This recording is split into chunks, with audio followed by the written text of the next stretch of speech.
Hi guys.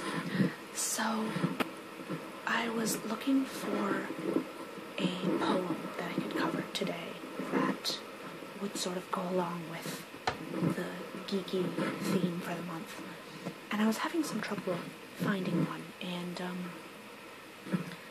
my first thought was the book of zombie poetry that I have, but of course I have already done a video on that and I didn't want to do a repeat. So I asked some friends of mine, and one of my friends mentioned that there are a lot of poems in the Lord of the Rings books, which I didn't know because, admittedly, I haven't read any of the books. And after reading some of the poems, I realized that I might have to, because if this is what I'm missing out on by not reading the books, then maybe I should get on that. But yeah, I'm a huge fan of the movies.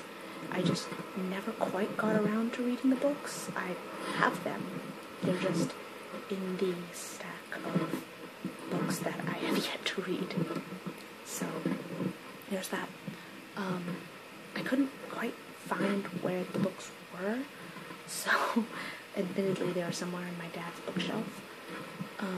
So I had my friend send me the links to a couple on the, I think it's the Wikipedia page. So that's where I'm reading them off of. And to try and mask the sound of my computer running in the background, I'm playing another, one of the noise generator noises. So this is the Winter Walk one, which I thought was appropriate given that Lord of the Rings is essentially a trilogy about a very long walk. So, there you go. These are the two that my friend recommended me. Let me know if any of you guys have read the books and have any favorite poems that you've picked out of them. Or, yeah, anyone who's read the books, let me know what you think. If you haven't, let me know if you are considering it or what have you. Anyway, the first one is called I Sit Beside the Fire and Think, which is actually a song, and this is from, I believe it's from The Return of the King? Yes, The Return of the King. And it says here that it is in the extended edition, although I don't remember it, so I may have to revisit that. Okay. I sit beside the fire and think of all that I have seen, of meadow flowers and butterflies in summers that have been, of yellow leaves and gossamer and autumns that there were, with morning mist and silver sun and wind upon my hair. I sit beside the fire and think of how the world would be when winter comes without a spring that I shall ever see. For still there are so many things that I have never seen. In every wood, in every spring, there is a different green. I sit beside the fire and think of people long ago, and people who will see a world that I shall never know. But all the while I sit and think of times there were before. I listen for returning feet and voices at the door. So this is interesting. It was sung by Bilbo. So that's sort of, for those who are familiar with the series, I guess, gives you a little bit of context, because Bilbo is at the beginning of the series, of the original Lord of the Rings series, is getting very, very old. And so this is sort of him thinking about his own mortality, I guess, and all of the things he has yet to experience and may never experience.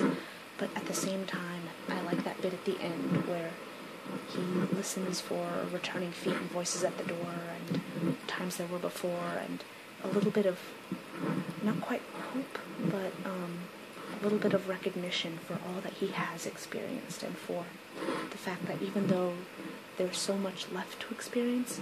He has had many experiences already. So, I really like this. And the next one is from The Hobbit, called Far Over the Misty Mountains Cold. Far over the misty mountains cold, to dungeons deep and caverns old, we must away ere break of day, to seek the pale enchanted gold. The dwarves of yore made mighty spells, while hammer fell like ringing bells, in places deep where dark things sleep, in hollow halls beneath the fells.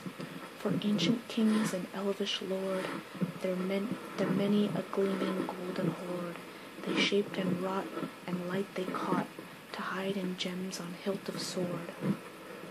On silver necklaces they strung, the flowering stars on crowns they hung, the dragon fire in twisted wire, they meshed the light of moon and sun. Far over the misty mountains cold, to dungeons deep and caverns old, we must away ere break of day, to claim our long forgotten gold. Goblets they carved there for themselves, and harps of gold where no man delves. There lay the long and many a song was sung unheard by man or elves. The pines were roaring on the height, the winds were moaning in the night. The fire was red, it flaming spread, the trees like torches blazed with light. The bells were ringing in the dale, and men they looked up with the faces pale. The dragon's ire, more fierce than fire, laid low their towers and houses frail. The mountains smoked beneath the moon, the dwarves they heard the tramp of doom.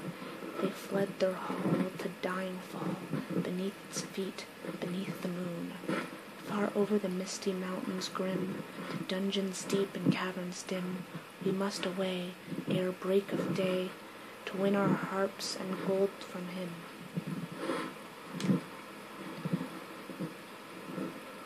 So this is, apparently this one is a modified version of it sung by dwarves in the first Hobbit movie, but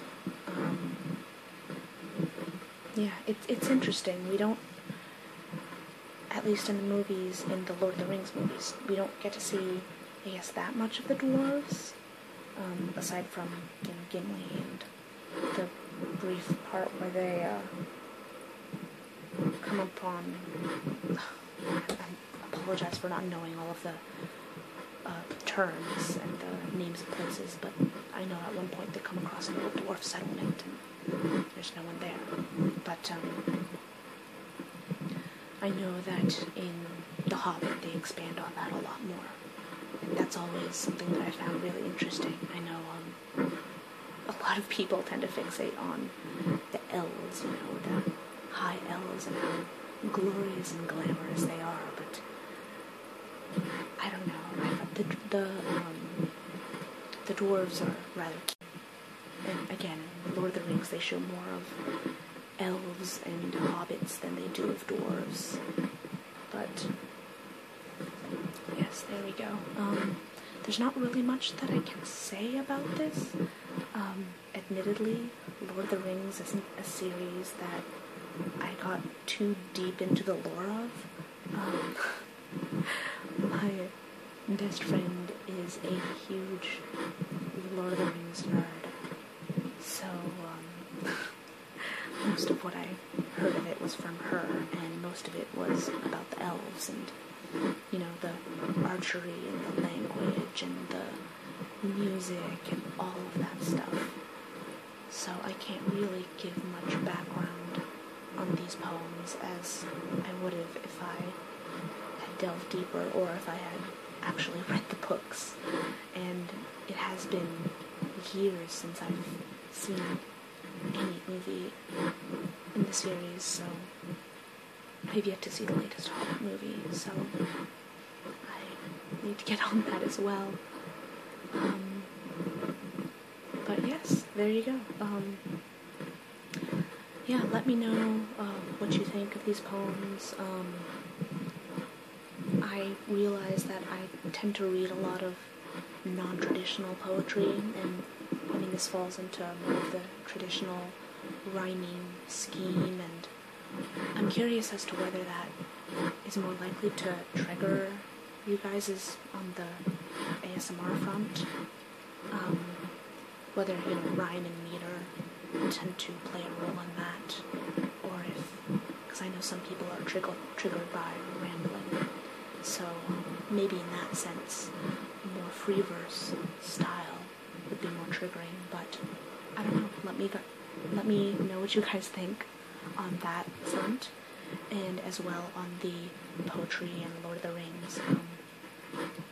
Let me know what you guys think about the books, the movies, the poems. Anyway, that will be it for today, and I'll see you guys next time.